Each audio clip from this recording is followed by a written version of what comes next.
Okay, on this recording, I wanted to talk a little bit about our immune system. So we'll talk about the differences between innate and uh, adaptive immunity, and we'll also finish off by having a look of the various disorders that are related. So immune system is your body's protective system, and it protects us against many different kinds of pathogens. And when I talk about pathogen, I really talk about these things that do not belong in your body. So things like viruses, fungi, parasites, and so on. In fact, the word pathogen comes from Greek language, referring to an invader. An immune system is typically divided into two branches. So we see our innate immunity, which is something that we all are born with. It provides a protective system against many different kinds of pathogens, even those that we have not met before. Therefore, its responses are very general in nature. And we'll see some examples today. What are the upsides and what are the downsides of that? And then we have our adaptive immunity. This instead is what many of my students think of initially when we talk about immunity. This is something that you gain after you have met the pathogen once before.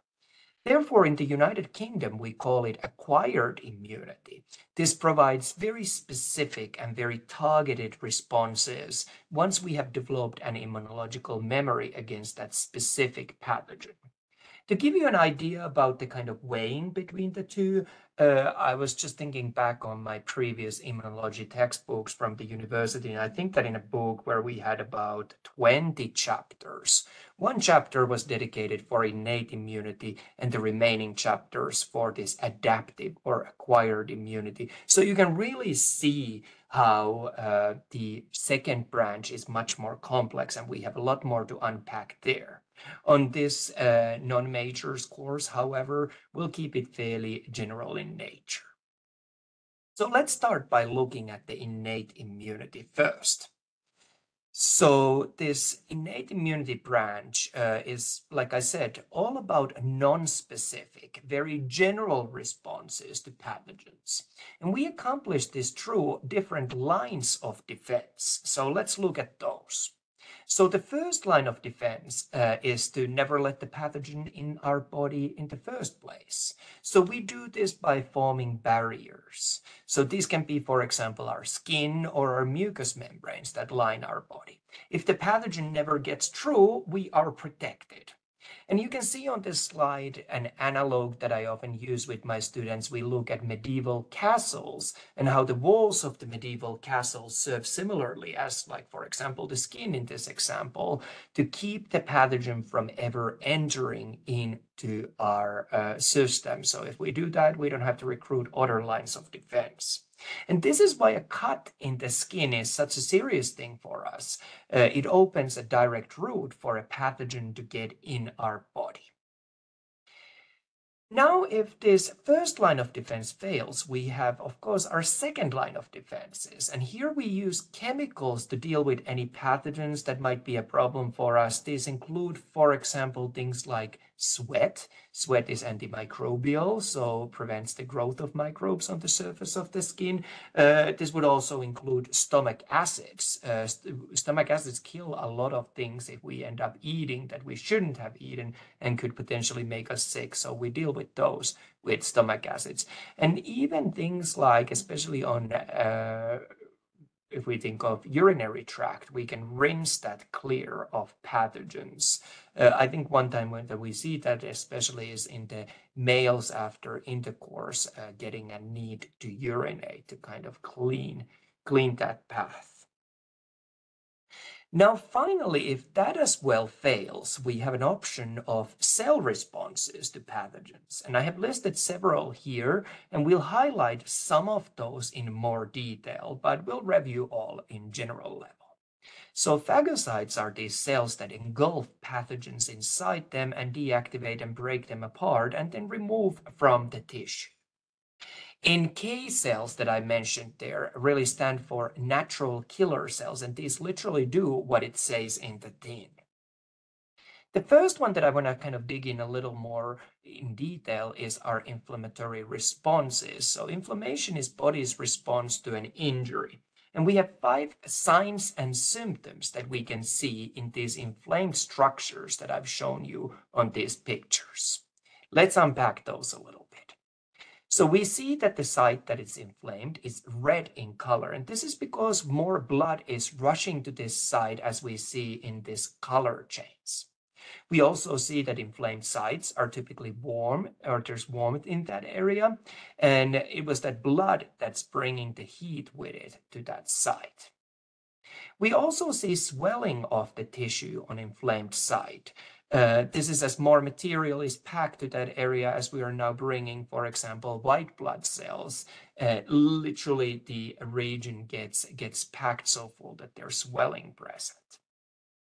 We also see that inflamed sites are painful or tender to touch as they swell. And finally, I've listed their loss, or it could be just impairment of a function on that area. And this is really for twofold reason: to give us time to recover and also to avoid relying on that structure so it doesn't fail us. Let's think of, for example, there where we see inflamed fingers, we don't want to be carrying heavy shopping bags there. That structure might not be able to handle it, but we also want to give it time to recover. So now the question is that is it beneficial really to have an inflammation, or is it just a hindrance? And indeed, we see that inflammation actually helps us with dealing with that pathogen. So we have 2 different ways how this is beneficial. First of all, inflammation stops the pathogen from spreading from that site, so we're able to isolate that pathogen locally to that area and deal with it there. Inflammation also helps us to remove pathogens.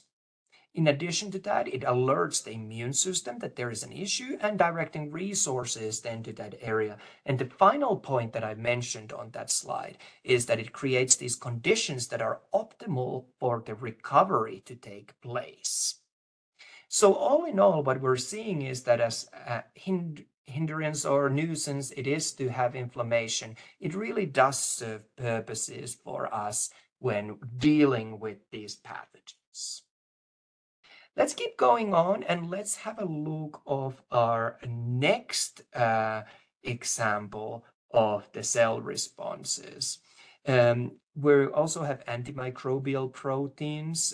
They do what it says in the tin. And then finally, what I want us to focus on is the condition of fever. So fever is abnormally high body temperature. And the question now is whether it's good or bad to have fever. Let's unpack that a little.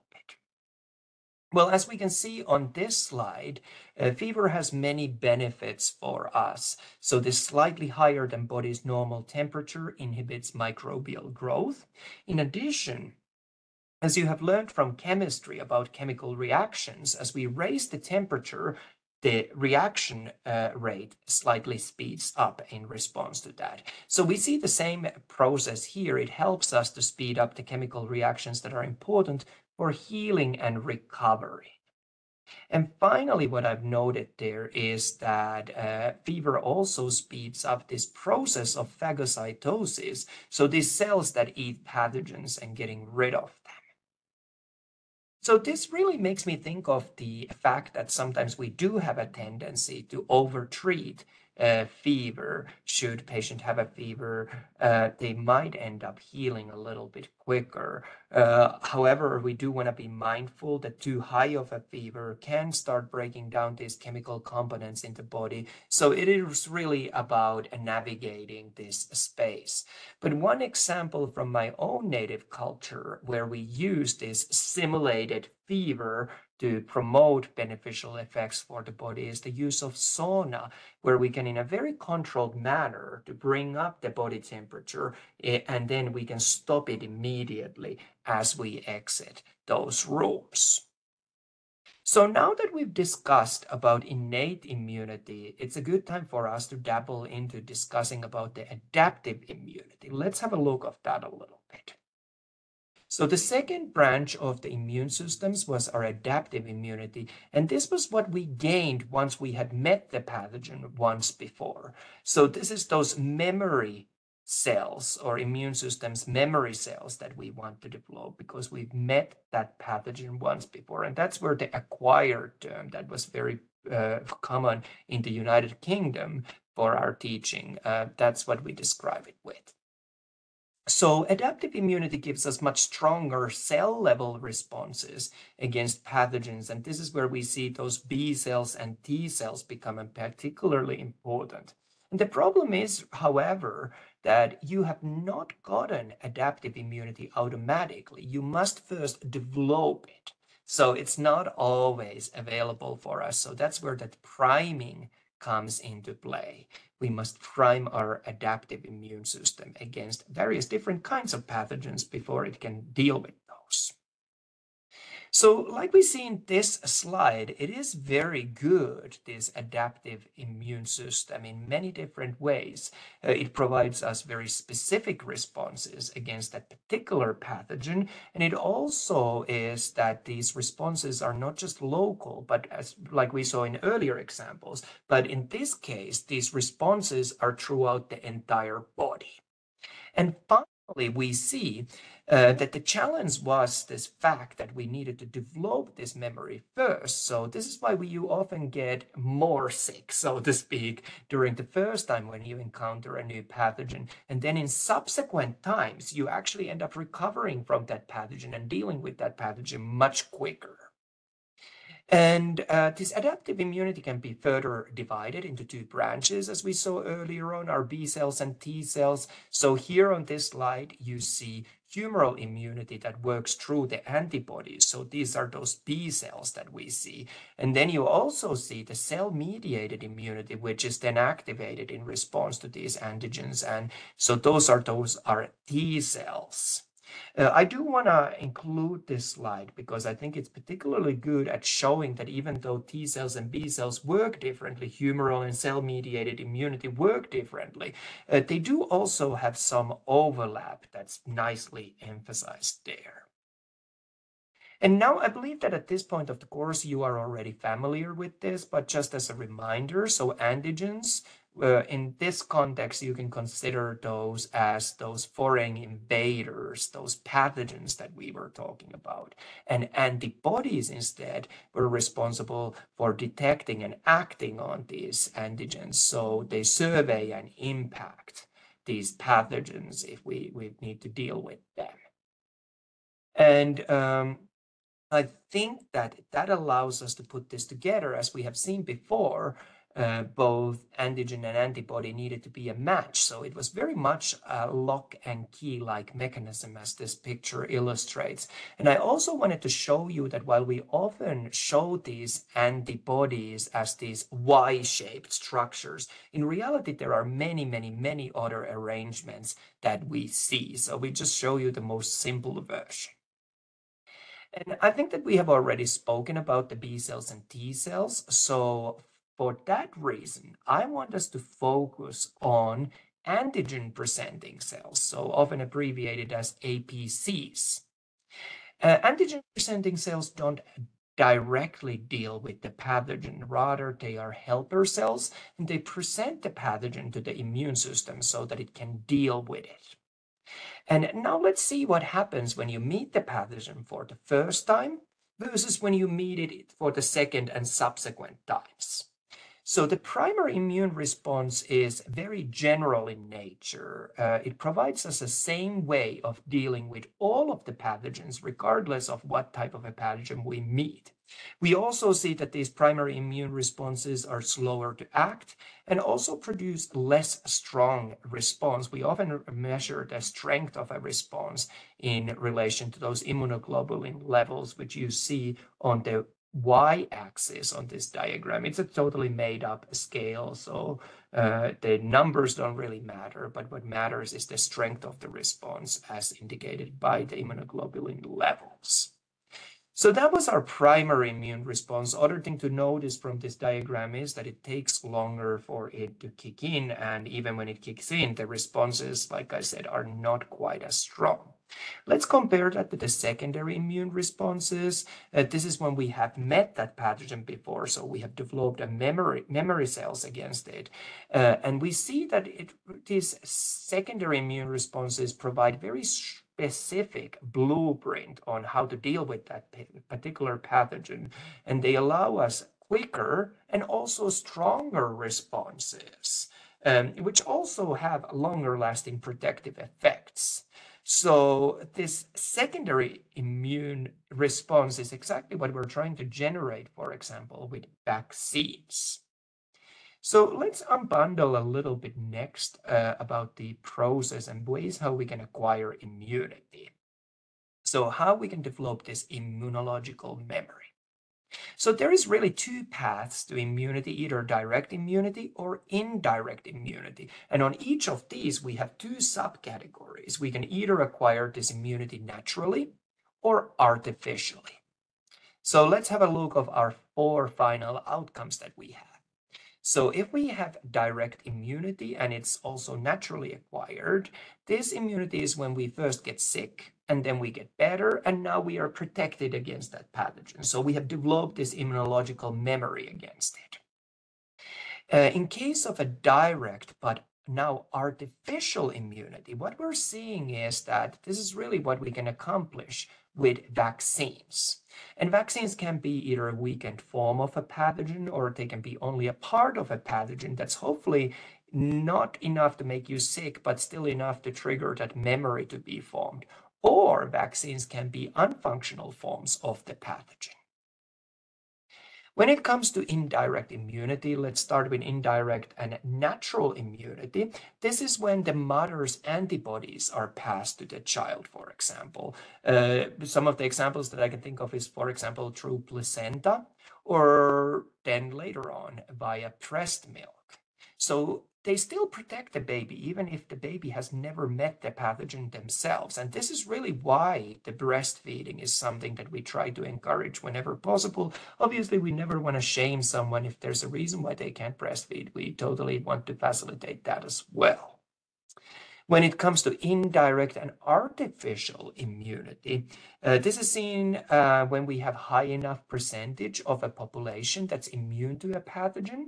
So there's less of a chance of sick and the non-immune individuals coming together. So this would, if the sick and non-immune individual came together, this would make that non-immune individual sick. But there's really strength in numbers when it comes to the herd immunity. And this brings me to the end of what I wanted to say about these body defenses when it comes to the immune system. I do want to, however, round up this recording with a couple of disorders that I want to mention as well. So we'll have a look of the disorders of the immune system. In a very general level, you have a chance to dig in more of these later on through the textbook resources. So I normally like to talk about a few different disorders with my students. On this video, I will just highlight some of the most important ones. So let's start with autoimmune diseases.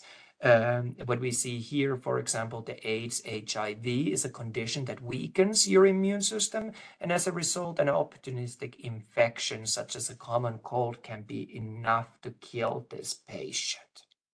In autoimmune diseases, your immune system starts to attack your own body. It sees it mistakenly as a pathogen and then tries to deal with that. And finally, in hypersensitivities, your immune system response kind of provides this over-the-top response to something that's fairly harmless, like, for example, breathing in pollen. And with this response, this is so strong that it can cause damage to your own body. So that really brings us to the end of what I wanted to cover on this recording, and I hope that you're finding the labs as useful chances to kind of apply a little bit of what we have learned in theory on these recordings. Until next session, I look forward to seeing you either in our class or online learning spaces. Until then, thank you and bye.